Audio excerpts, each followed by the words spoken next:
Hello, my name is Stephen Weber, and I'm the Manager of Innovation at Experian's Business Information Services, which basically means I get to talk to clients, understand their challenges, and create prototypes for our future product roadmap.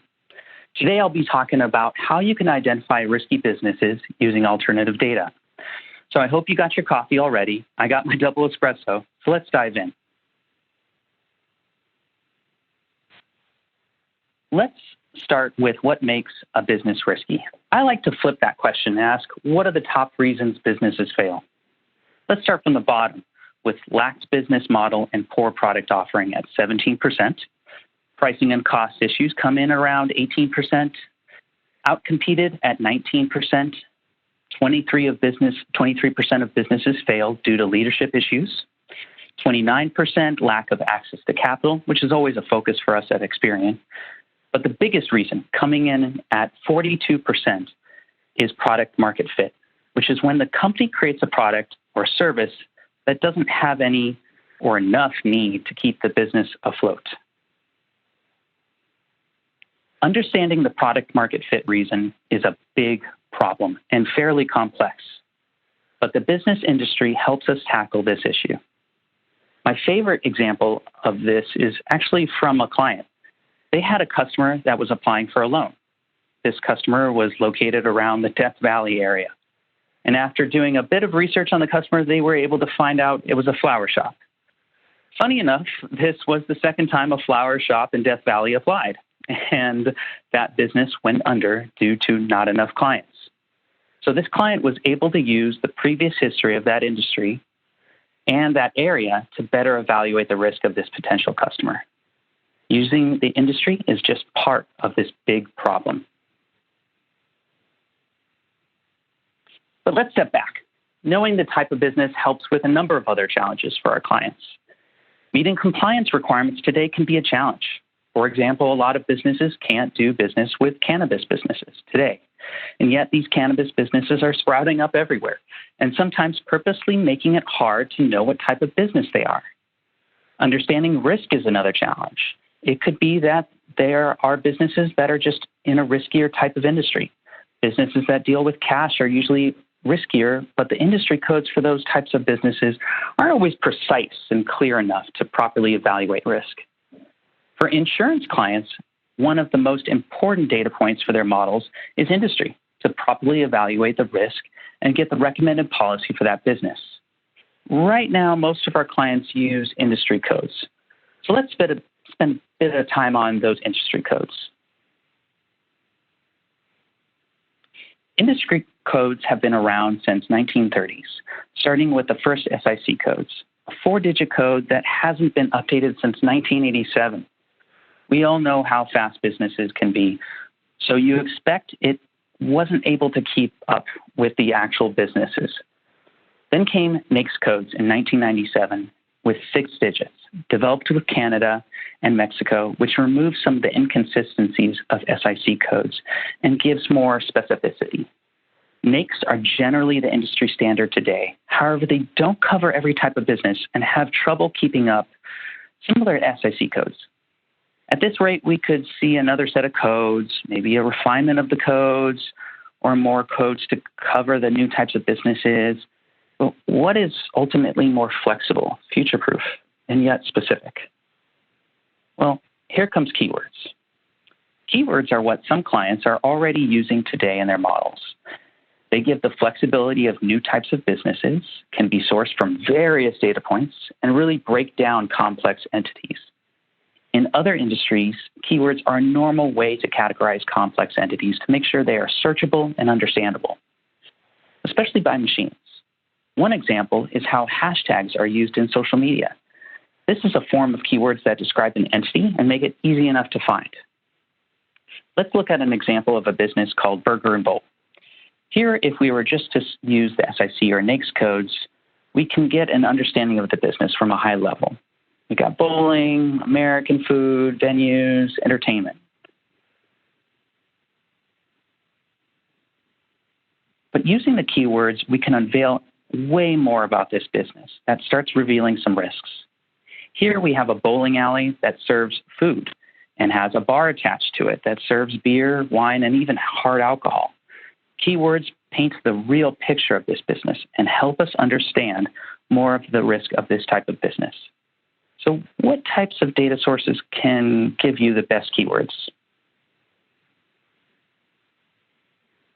After a lot of research, testing, and aggregation, we found that these 3 data types can really move the needle. Social media data. This data is the data from B2C social sites, which include categories, hours, phone numbers, website addresses, reviews, and so much more. Since 84% of businesses use social media, the coverage on this type of data source is usually pretty good. Employment data. This data is usually the data that people put in their resumes or B2B social sites like LinkedIn. This data gives sources that allow you to associate the person and the business along with their employment history. 78% of people in the U.S. are covered in this data source. So as you can imagine, it's pretty helpful. Website data is data that can be extracted from the business's website. This would be data like keywords on their website, domain registration information, contact information. Since 48% of businesses have a website, this can really be a game changer. With these 3 data sources, you can increase your industry classification data over 220%, and therefore increase your accuracy and increase your hit rate on those thin file businesses. Let's explore some of the data attributes you can get from each data source. Website data can give you that descriptive search engine data. This would be the description the businesses use when it's searched on, say, Google or other search engines. Along with that, you can also get keywords from the content on the pages and contact information like alternative phone addresses, other locations, emails, and so on.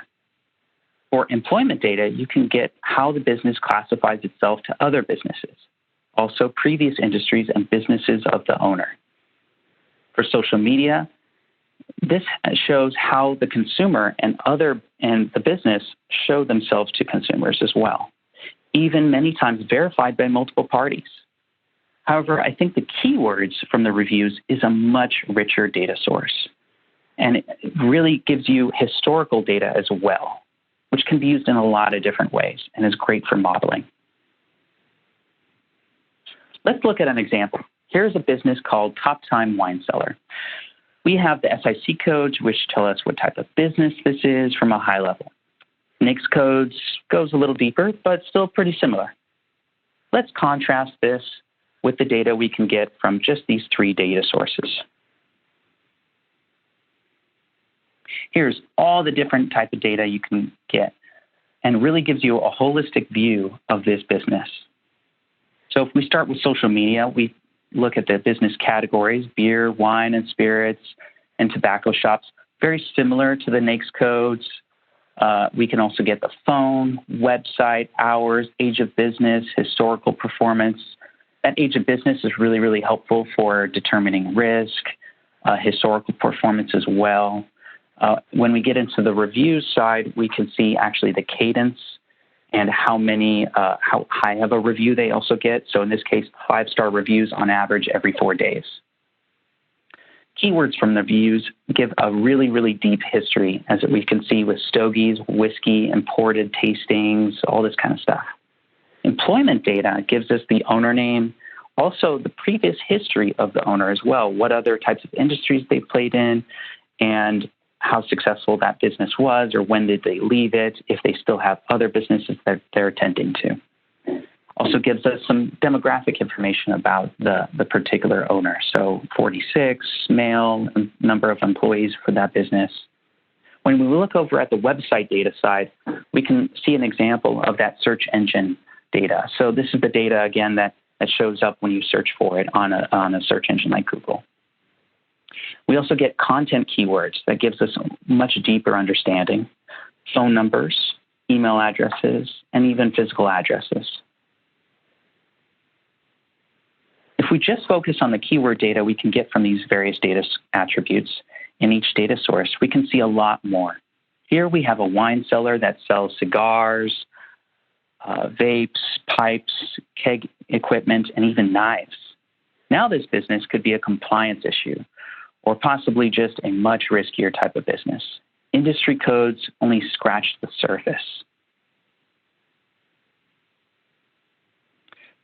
I would like to share some of the best practices we have discovered in using keywords. First, every portfolio or book of business has different clients, and you don't want to pay for data that isn't making a difference. So it's best to do a data evaluation. Usually that means a batch test, where you see how many the data sources could identify and a particular business or a business owner, and measuring what we call hit rate, and also measuring accuracy. Next, use the keywords to create what is commonly referred to as knockout rules. Those are types of businesses that usually, due to compliance issues, you can't do business with. Next is risk indexes. This is a simple way to start using the keywords to determine risk and gives a measurable value for the next stage, which is modeling, where you can possibly have a machine learning model that uses the keywords to understand the risk.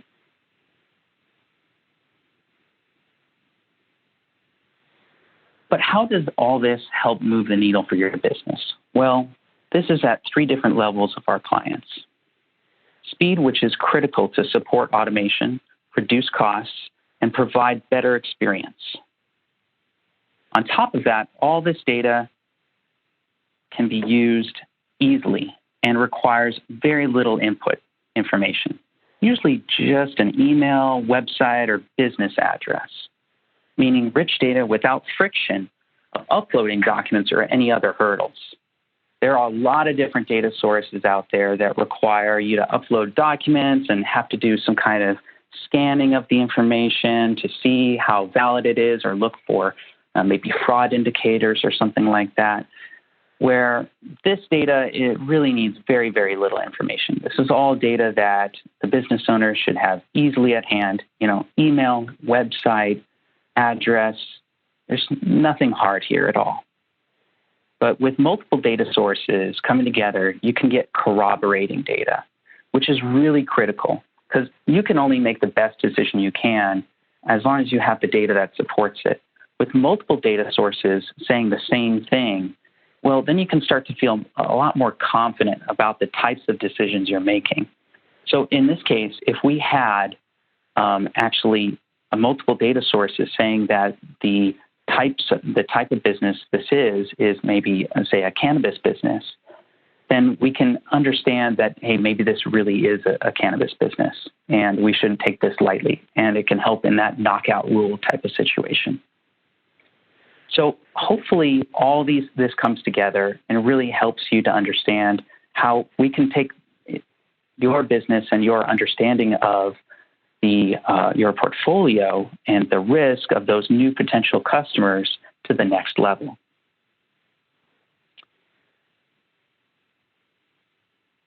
And that's all I had for you today. If you have any questions about what I talked about today, you can use the link you see here to chat with us. And if you're interested in learning more about or even test out the 2 products we have to help our clients with incorporating keywords and social media data into their business identification process, I would love to walk you through them. We really, really value, especially in the innovation space, customer feedback and customer testing. We love to work with clients and try to understand their challenges and making sure that we're addressing them in the best possible way in a really easy interaction. And so thank you so much for your time. Now back to work.